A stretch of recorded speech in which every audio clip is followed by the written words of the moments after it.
નમસ્કાર, હું છું નીતિન વસાવે. આપ જોઈ રહ્યા છો રિલેક્સ ન્યૂઝ તાપી. ચાલો હવે નજર કરીએ આજના મુખ્ય સમાચાર પર. તાપીમાં વરસાદનો કહેર, ઉચ્છલ નિઝર હાઈવે પર કન્ટેનર પલટી, ડીજીવીસીએલના 3 કર્મચારીઓ ગંભીર ઇજાગ્રસ્ત.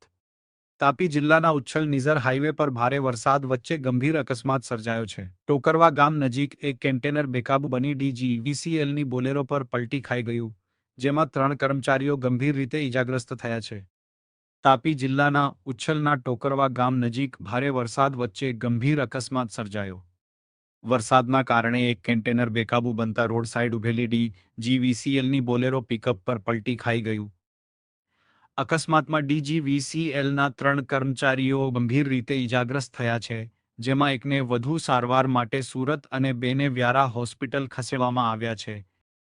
આ ઉપરાંત ભારે વરસાદને કારણે હાઈવે પર અન્ય 2 સ્થળોએ પણ 2 ટ્રકો રોડની સાઈડમાં ઉતરી ગયા હોવાનું જાણવા મળ્યું છે. ઘટનાની જાણ થતાં ઉચ્છલ પોલીસ તાત્કાલિક ઘટનાસ્થળે પહોંચી આગળની કાર્યવાહી હાથ ધરી છે.